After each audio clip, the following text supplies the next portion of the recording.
Eu sou a Ana Paula Dias, a criadora do Andar, e hoje, aqui no Andar pelo Brasil, a gente vai falar com Carol Schmidt e o seu projeto Sarau das Minas, lá direto de Goiânia. Como é que você tá, Carol? Eu tô ótima. E você? Amém. Muito obrigada por você participar desse projeto nosso novo. É um prazerzão, porque eu sei que o seu trabalho é muito grande e você consegue ter muita poesia no que você faz de criação e você dá a possibilidade de outras pessoas e outras mulheres, principalmente, terem vozes. Eu acho esse trabalho muito incrível. Eu queria agradecer você tirar esse tempinho para conversar com a gente. Eu que agradeço o espaço. Muito legal. Carol, conta um pouco pra gente o que é o Sarau das Minas. O Sarau das Minas é um sarau itinerante com um palco aberto para mulheres cis e trans se manifestarem artística e livremente. O Sarau das Minas, ele surgiu a partir de um coletivo de escritoras do qual eu fazia parte, chamado Mini Escriba. A gente participava de alguns saraus e sempre a maioria era homem. Aí a gente começava a se questionar, será que as mulheres não escrevem ou será que elas escrevem e não se interessam por saraus?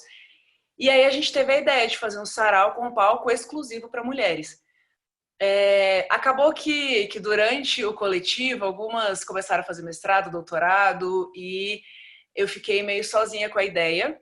Mas aí a Larissa Mundim, da Nega Lilu Editora, que é uma editora muito legal aqui em Goiás, ela sabia dessa minha ideia de fazer o Sarau das Minas e me convidou para fazer a primeira edição durante o lançamento de um livro dela, o Faz RS, no dia 3 de dezembro de 2016. Eu, morrendo de medo, criei um Instagram e fui lá para ver de qual que era, e foi muito legal. A gente teve 15 mulheres que participaram. O sarau durou mais de 3 horas e desde então não parou mais, assim, já foram 25 edições. Esse projeto, ele é originário aí de Goiânia, mas por onde já andou o Sarau das Minas? Nossa, o Sarau das Minas já andou por muitos lugares. Assim, claro, Goiânia é a maioria das edições.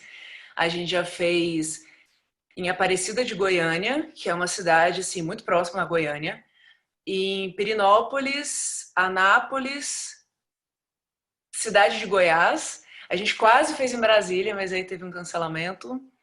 E a próxima edição a gente está pensando em fazer em São Paulo. Vocês tiveram uma versão online também, não tiveram agora na pandemia? A gente teve uma versão online, mas não foi Sarau das Minas especificamente. A gente juntou, porque assim, tá todo mundo precisando se abraçar na pandemia, não só as mulheres. Aí eu pensei, como que eu vou restringir as mulheres? Não tem como. Aí eu juntei o Sarau das Minas, o Sarau Solidário e o Sarau Negritude Viva. O que é o Sarau Solidário? O Sarau Solidário, ele é meio que o irmãozinho caçula do Sarau das Minas.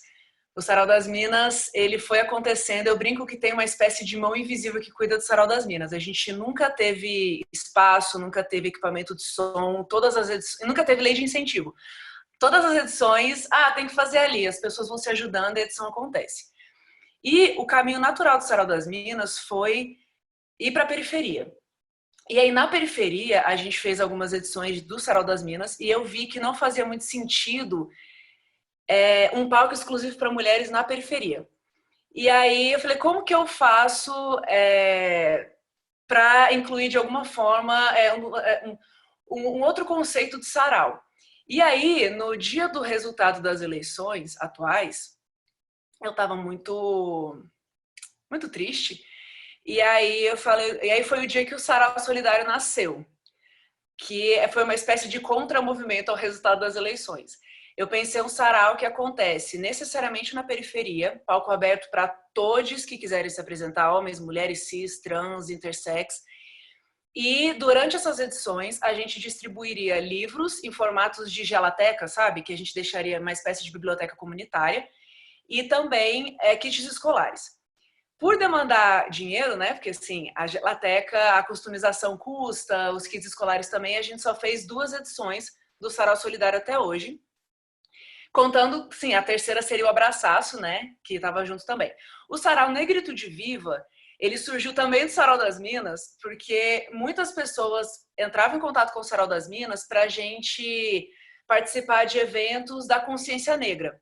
E eu, enquanto coordenadora do Sarau das Minas, não me sentia minimamente legitimada para falar qualquer coisa sobre consciência negra. Só que a gente tem várias participantes negras no Sarau das Minas. Uma delas que se destaca é a Mel Gonçalves, maravilhosa. E aí eu sugeri para a Mel e para outras participantes que elas criassem o Sarau Negritude Viva. Eu não ficaria na coordenação, eu ficaria na produção. E assim foi feito. A sua paixão não é só pelo seu próprio projeto, que é o Sarau das Minas. Você vai fazendo um desdobramento enorme de sarau. O que é para você a linguagem? Se pode-se dizer que é uma linguagem, ou um estilo, ou uma forma, um lugar. O que é o sarau? Então, é muito complicado assim, o conceito de sarau. Eu acho que o nome sarau ele apareceu meio que por acaso, porque o conceito de sarau que eu conheci era uma coisa muito mais formal, você vai lá e lê o poema, e pega o livro, aquela coisa meio que assim, né? Só que o Sarau das Minas, ele nunca foi assim. Nunca, e eu nem quero que seja, na verdade, sabe? Assim, eu sei que tem uns slams, mas nos slams tem competição, né, e tal, tem batalha, e o Sarau das Minas, eu cuido sempre para que seja um ambiente acolhedor. Em nenhum momento a pessoa ainda fica, tenta dar um prêmio, dinheiro para melhor poesia, mas não é esse o caso, até porque não é só poesia. E tem momentos do sarau que vira meio que uma espécie de terapia em grupo, assim, sabe? Como eu falo que é qualquer manifestação, não necessariamente artística, já aconteceu várias vezes, inclusive, de mulheres pegarem o microfone, inclusive amigas próximas minhas, eu não sou atriz, eu não sou escritora, eu não sou dançarina, mas eu vim aqui para dizer que eu tive filho, eu não gosto de ser mãe. Eu amo meu filho, mas eu odeio ser mãe. E todo mundo, eu também, eu também. Aí começa um frisson ali, sabe? Então, eu acho que esse espaço em que as mulheres se sentem acolhidas para falar o que elas quiserem é muito importante. Até o formato do palco, a gente nunca faz em palcos tradicionais, porque se você coloca um palco tradicional, aquela que não é atriz, ela vai ficar um pouco, né, eita, né? Você lembra a primeira vez que você viu um sarau? Sarau começou quando eu comecei a escrever mais seriamente. Que aí eu queria mostrar o meu trabalho. E ainda o sarau, a gente tem a oportunidade, quando, por exemplo, a gente faz num certo laboratório performances, no sarau a gente pode fazer isso o tempo todo e realmente lidar com o que está acontecendo, porque assim, não tem volta, quero fazer de novo, e também não tem como você direcionar nenhum ângulo, todo mundo está olhando qualquer coisa, inclusive o seu nervosismo, se ele estiver transparecendo ali. E aí eu acho isso incrível, a ideia também de não saber o que vai acontecer, porque como é palco aberto, a gente já teve homens invadindo o palco, a gente já teve fogueiras que o fogo ficou, tipo, sabe, né, um pouco tenso. E eu que tinha dado a ideia da fogueira, mas... Então, assim, eu não sei a origem do sarau, não faço a menor ideia, mas eu também não sei se o Sarau das Minas é de fato um sarau. Eu acho que é mais um movimento de manifestação itinerante. Seja ela artística, seja ela emocional, seja ela qualquer manifestação que quiser que seja. E também o sarau solidário nesse ponto. O sarau solidário porque assim, o sarau, ele tem a cara de onde ele tá. É aquele ditado, né? A cabeça pensa onde os pés pisam. Então, assim, se eu faço um sarau no bairro tradicionalmente cultural de Goiânia, você vai ver pós-doutores ali em literatura, abordando várias questões. Se você vai fazer um sarau na periferia de Goiânia, no meio da rua, você vai ver muito rap, muita batalha de rappers e danças, e assim, eu particularmente acho muito mais interessante os saraus da periferia, que acho que talvez nada tenham de sarau, no sentido formal da palavra, mas que para mim é a manifestação mais genuína da cultura, inclusive é uma crítica que eu faço. Os artistas, de uma maneira geral, eles acham que a cultura tem que ir para a periferia. Então, vamos investir em leis de incentivo para levar o teatro para a periferia. Já me propuseram isso. Vamos fazer uma turnê do Sarau das Minas nos bairros periféricos. E eu acho que isso não tem nada a ver. Não que o sarau não vá para os bairros periféricos, mas a gente não tem que encarar como nós somos os detentores da cultura e vamos levar e vamos catequizar como dom da cultura as pessoas da periferia. Tem muita coisa sendo produzida na periferia, muita coisa boa. Então, nessas edições que a gente faz na periferia, eu falo sempre, principalmente para as lideranças lá, que já estão mais envolvidas, não esperem a homologação do Sarau das Minas, do Sarau Solidário, de qualquer sarau, de qualquer coisa, para você fazer as suas coisas. Faz o seu sarau, cria o seu coletivo, coloca a sua arte no mundo. Então, por exemplo, a gente fez o Sarau das Minas em 2017, se não me engano, no Jardim Tiradentes, e a partir desse sarau surgiu o Quintal das Artes Femininas, que é um coletivo maravilhoso coordenado pela Ludmila Marques, e elas fazem todo mês reunião no quintal de uma delas para discutir poesia, escrever, dar oficinas, tudo gratuito, é a coisa mais linda de se ver, sabe? No que a gente fez no Vera Cruz, já existia um movimento cultural, mas assim, ficou muito mais sólido, principalmente com o Vera Cult, que virou um ponto de cultura. Eles alugaram uma casa e começaram a dar cursos, tanto é que depois a gente fez esse mesmo lugar o Sarau Solidário. Então, assim, eu acho que a autonomia é crucial. Que é a sua, me parece, né, essa inquietação onde, quando você fala da proliferação do sarau, né, no lugar onde você está e nas redondezas e tudo mais, e é muito bonito quando você traz essa questão de todos os lugares já têm uma cultura, então quem somos nós para falar que vamos nós levar a cultura até você? O que te inquieta, você acredita, dentro de todo esse trabalho para que te instigue a continuar? Olha, teve um sarau, se eu lembrar eu já vou chorar. Eu estava na véspera de ir para São Paulo e aí eu falei, não, eu vou fazer o máximo de sarau que eu conseguir para fortalecer e a galera seguir o sarau comigo fora, porque é difícil fazer o sarau de São Paulo, né? Aí a gente fez um no Jardim Tiradentes e eu não sei se é porque o pessoal espalhou que a gente ia distribuir kits escolares, deu muita criança, assim, sério, deu tanta gente e a gente não tinha espaço para eles, nem na lona, porque a gente fez no meio da rua. E aí as pessoas começaram a trazer bancos, a colocar ali. Teve uma galera que chegou com o sofá da sala, sabe? Pôs no meio da rua e falou, a gente quer assistir isso aqui. E aí o sarau, ele foi basicamente feito por crianças. A gente teve, sei lá, de 45 apresentações, 44 foram crianças. Acho que a Mel se apresentou só, que não era criança. E aí, e aquelas crianças, assim, e começou até assim, fila para apresentar, porque o começo do sarau sempre são aquecendo os motores. Por isso que eu sempre tenho uns poemas a tiracolo, porque se fica aquele palco vazio, é muito difícil quebrar o silêncio, ele vai pesando, vai se densificando. Então, se você ficou em silêncio, eu vou lá, declamo uma rapidinha, chamo alguém que eu já sei que eu posso chamar, que não vai ficar, ai meu Deus, não quero. Aí vai, depois uma coisa eu volto, então assim, se aquece. As crianças no começo estavam super tímidas, depois foi pegando um gás. E aí eu fiquei assim, gente, se eu morrer agora, tá feito. Tipo assim, é isso aqui, essas crianças tomando conta do palco e muitas delas assim, tia, você me fez sentir importante. É muito louco, as pessoas estão aqui querendo ouvir o que eu tenho para falar. Sabe assim, coisas que você fala, gente, quando que eu ouvi isso de qualquer outra pessoa, sabe? O que você acha, que você acabou de falar, né? A delícia é a possibilidade de você dar o espaço para que as pessoas se experimentem artisticamente, e eu também corroboro com você no sentido de acreditar que todo mundo pode e deveria se expressar, e a arte é a expressão de quem nós somos no mundo, né? E você abre esse espaço com o movimento do sarau, que não precisa ser um sarau necessariamente, então já entendemos.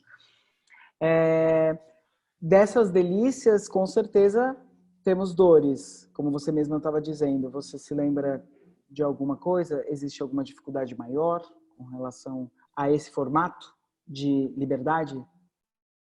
Olha, é difícil pensar em coisas ruins com o Sarau das Minas. Claro que, assim, o fato de não ter verba, né, dificulta um pouco a vida, porque eu sempre gosto de fazer um intercâmbio entre mulheres totalmente diferentes. Então, várias vezes eu acabo tirando do meu bolso para pagar o transporte para algumas delas que moram longe. E aí teve um dia também que uma chegou, ai, Carol, eu tô morrendo de fome. Aí tava tendo uma feirinha lá do lado, porque a gente organiza, às vezes, o sarau junto com outras atividades, como o conjunto, que é o sarau, a feira excêntrica e mais 2 mostras audiovisuais. E aí, então assim, é aquela coisa, você vê a dificuldade das artistas.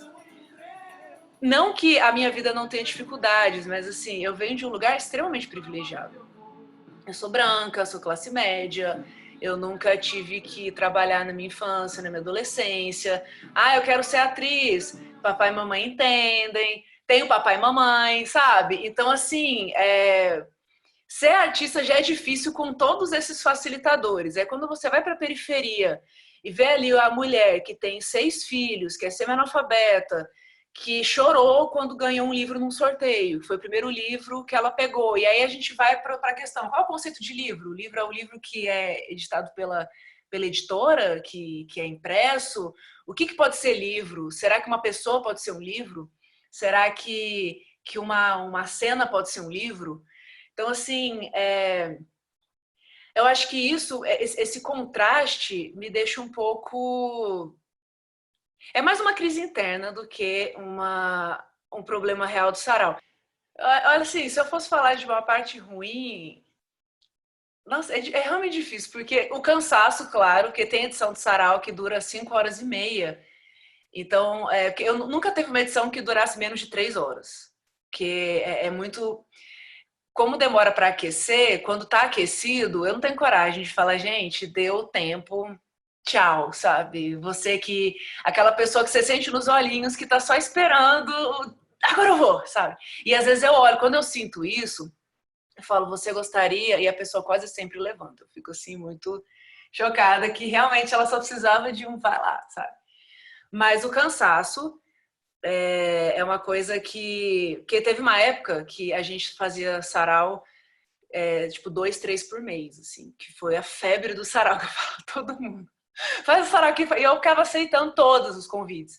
E aí eu teve uns 6 meses assim que eu vivi pro sarau, e isso deixou a minha vida com várias questões em outras áreas, porque não é só o momento lá do sarau. A gente fotografa todas as participantes, que autorizam, claro, mas até hoje só uma não autorizou.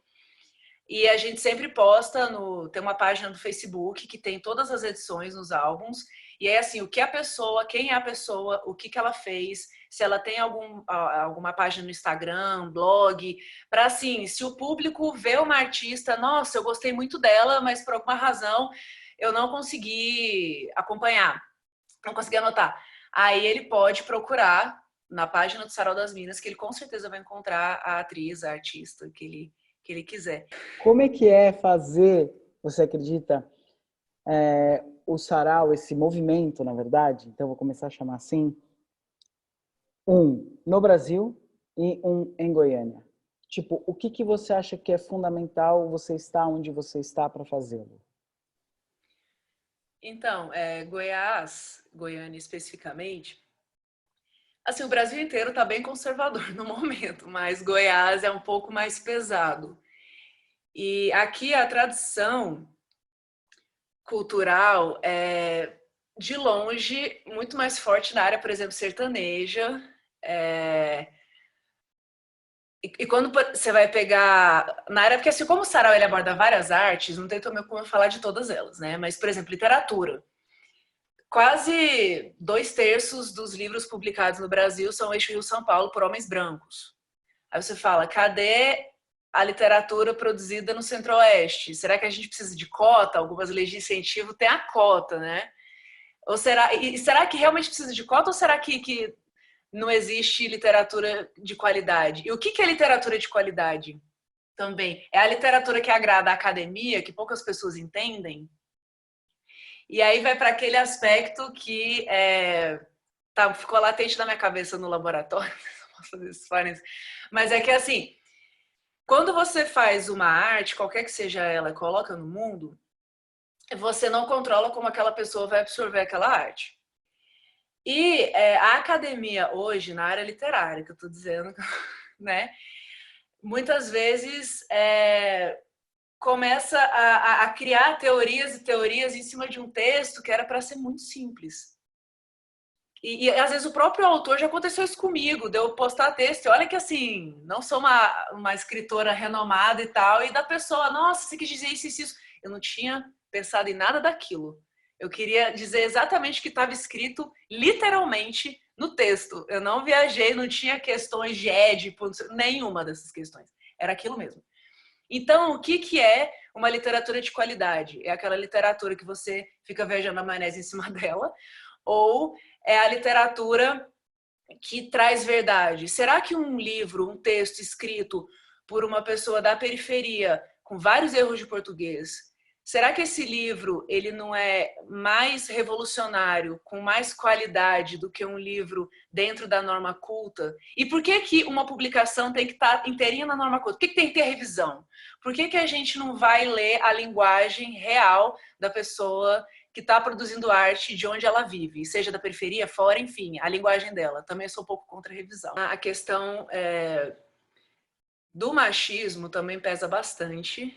O Sarau das Minas, por ser um palco, por ter um palco exclusivo para mulheres, e isso eu já fui muitas vezes acusada de misógina, de se eu aparecer no sarau, você vai me mandar embora, homem pode assistir, como se fosse assim, um ritual que só mulheres entram e homens não podem.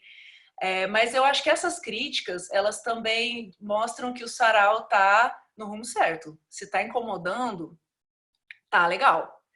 Principalmente aqui em Goiás, se você faz uma coisa que não incomoda ninguém, provavelmente você tá sendo conservadora pra caramba. Então, e o fato de ser em Goiânia é muito importante porque, assim, Goiás teve uma época de um apogeu audiovisual artístico, teve, acho que 2015, 16, 17, várias leis de incentivo surgindo, tava legal. Só que aí mudou o governo, as leis... Então, assim, Goiás veio de uma tradição quase sem produção de nada, e aí teve esse gostinho de quero mais e agora o audiovisual tá quase morrendo. De audiovisual você tem basicamente publicidade.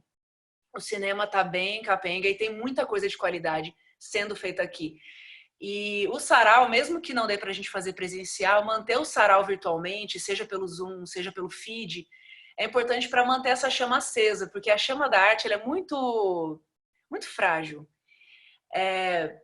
Se você fica muito tempo sem nutrir, para acender, às vezes, né, demora. Então, eu acho que manter essa chama acesa em Goiás é fundamental. Como o Sarau das Minas já tem até um nome aqui, muita gente me fala, já tem tradição, se você inscrever os jogadores provavelmente vão falar, Sarau das Minas, né, vamos ajudar aqui. Mas, ao mesmo tempo, eu não sei até que ponto é legal a gente ter uma lei de incentivo, porque até que ponto essa lei vai engessar o sarau. Porque o sarau, ele é legal porque ele acontece do jeito que ele tem que acontecer. Quando você faz um projeto para uma lei de incentivo, seja ela federal, aqui estadual a gente tem a Goiás, tem a municipais também, mas você acaba tendo que no projeto colocar um formato, tipo assim, a gente vai fazer 6 edições, vai ter essa contrapartida social, óbvio, tem que ter, né, para você fazer pontos lá no projeto. E aí, mas e se o sarau não funcionar dessa forma naquele lugar? Sabe? É uma coisa, eu sempre falo que eu nunca vou levar um formato de sarau pronto para o lugar. Tem sarau que eu começo abrindo, tem sarau que tem uma galera já com muita vontade de apresentar, falo, por favor, já comecem, eu falo no final. A questão da lei de incentivo facilita aspectos práticos, de ter grana para você ir para os lugares. Mas, ao mesmo tempo, será que essa é a vibe do sarau, desse movimento? Ou será que não é legal deixar ele fluir como ele tem que ser? Porque tem funcionado. Se não fosse a pandemia, ele ia continuar fluindo, entendeu? Mas tinha uma pandemia no meio do caminho. Que elementos ou pessoas do teu lugar ou do teu meio aí desse movimento que te inspiram? Olha, a primeira delas é a Mel Gonçalves. Não é porque ela é uma das minhas melhores amigas, não. Porque a Mel, ela tem uma capacidade de transformar dor em arte que, assim, a dor, ela é essencialmente uma coisa que vai te estimular a criar, né? Dificilmente você vai criar estando muito feliz, pode acontecer, mas geralmente é no sofrimento que vem o crescimento e vem a criatividade. Mas a Mel é uma coisa assim... Quando eu estava dando aquela oficina para mulheres transexuais no Ministério Público do Trabalho, o projeto do Ministério Público do Trabalho em Goiás é um projeto de inserção de pessoas em situação de vulnerabilidade social no mercado de trabalho. Então, inicialmente, eles tinham feito outras turmas com mulheres encarceradas, com moradores de rua e etc., mas eles davam cursos tipo de assistente de cozinha, de costura, etc. Mas, de umas edições para cá, o Dr. Tiago, que é o procurador-chefe, ele achou interessante colocar aulas artísticas também. E eles chamaram o Lucão, que é um escritor bastante conhecido aqui em Goiás, que é maravilhoso. Aliás, eu recomendo muito o Instagram do Lucão. Ele daria oficinas de escrita. A Larissa Mundim, que é a mesma Larissa Mundim da editora, daria a oficina de zine, de autopublicação. Então, assim, as mulheres dessa edição especificamente que eu trabalhei, elas tiveram aula de escrita, produziram poemas, publicaram esses poemas em zines, elas mesmas fizeram o zine, costuraram, fizeram os caderninhos, e teve o Sarau da Diversidade, no qual elas iriam se apresentar.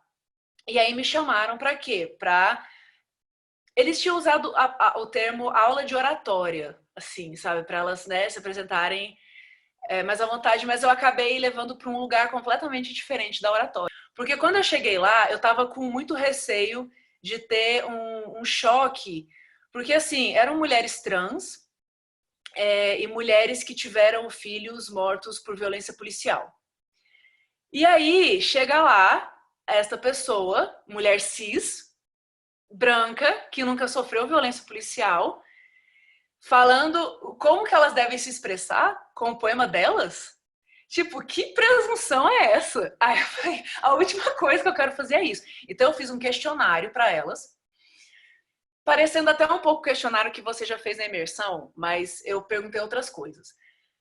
Mas seria mais fazer esse questionário, para eu conhecer elas. Então, no primeiro dia, eu coloquei todas para preencher esse questionário e pedi para a Mel Gonçalves invadir a aula, e eu ia fingir que eu não sabia, eu ia ficar, mas como assim? Eu ia tentar interromper ela e ela ia gritar comigo.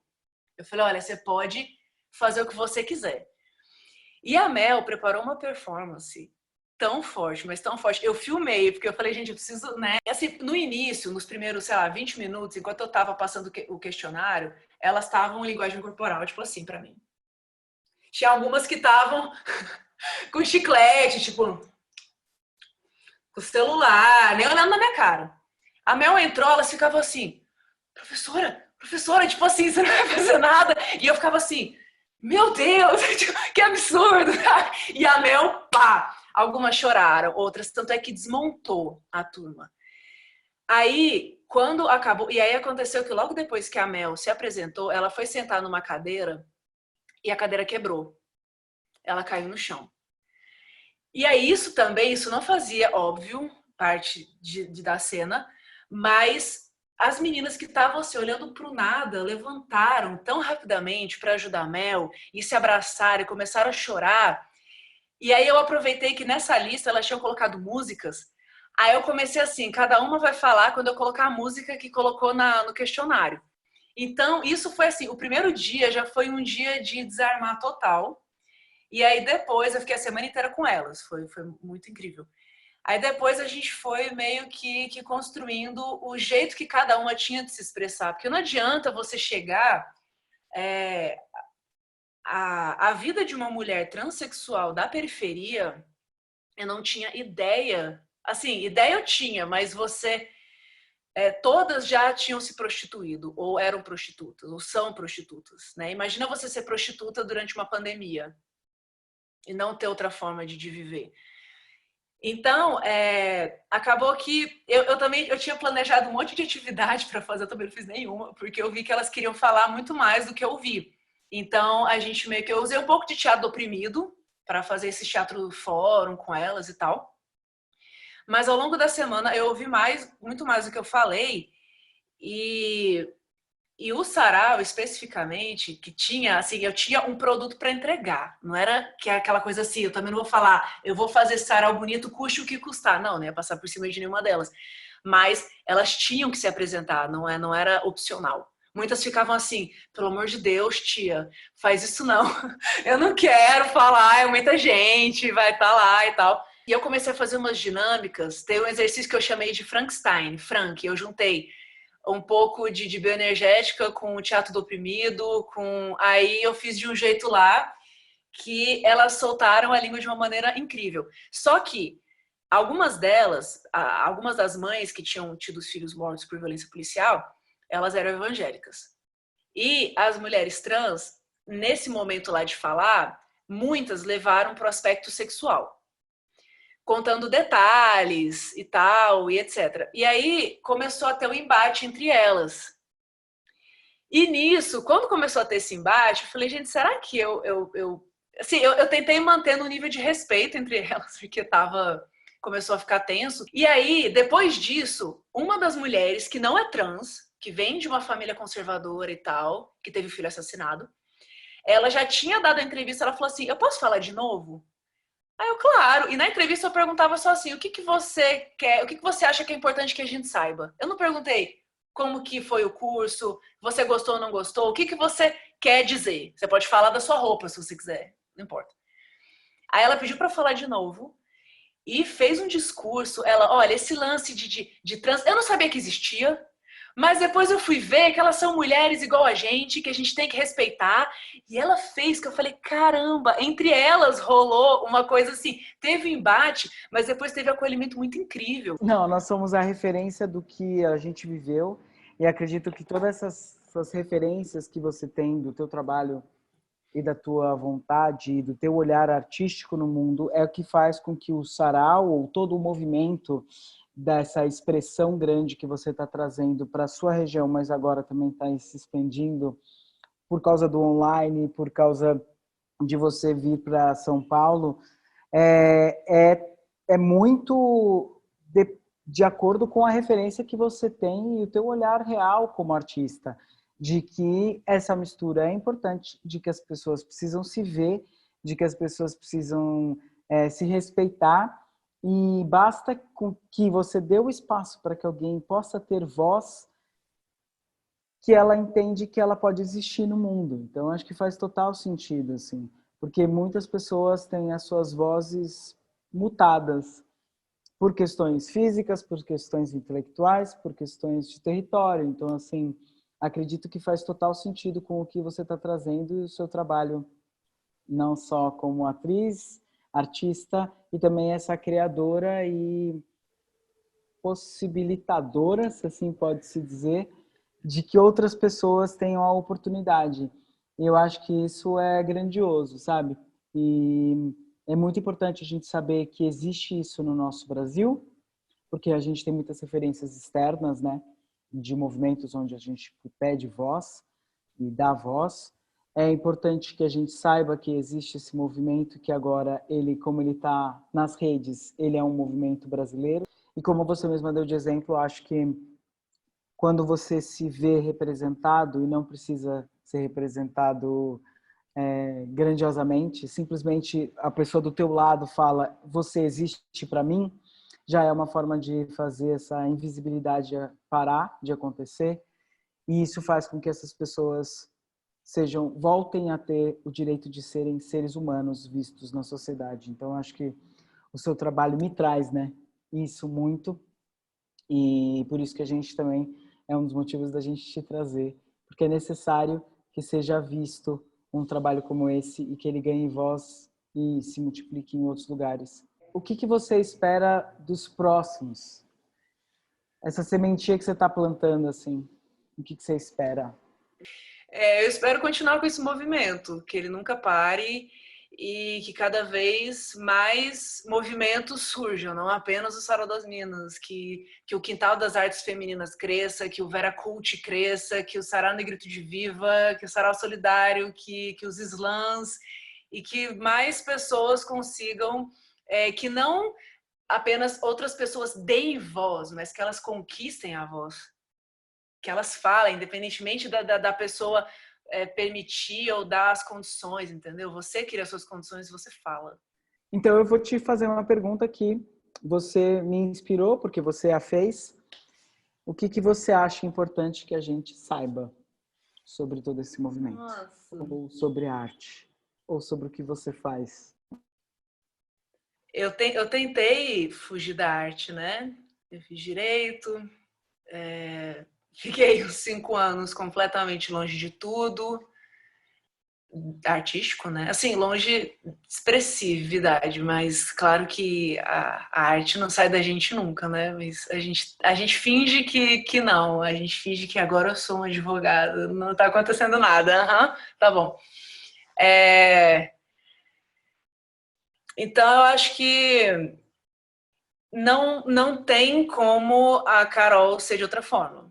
Eu sou desse jeito, tenho os meus monstrinhos, às vezes eles são grandes, às vezes eu não sei lidar com eles, tenho as minhas bagunças, mas eu acho que a arte, ela me possibilita até a dúvida, né? Porque quando você tá, seja no direito ou qualquer outra área, né? Porque eu só conheço direito além da minha vez, você tem, o que a lei diz? O que é aquela interpretação? Na arte não existe o que é o certo. Não existe resposta certa. Você pode fazer do jeito que você quiser. Então, não tem inadequação na arte, seja ela qual for, dança, literatura, interpretação. E eu acho que isso é a coisa mais bonita, porque é muito difícil a gente se aceitar do jeito que a gente veio. A gente sempre tem questões. Até a pessoa que você acha, nossa, aquela pessoa, zero defeitos, perfeita. Não, tem várias questões mal resolvidas. Você cutucar, eles nem precisam cutucar, as questões já aparecem.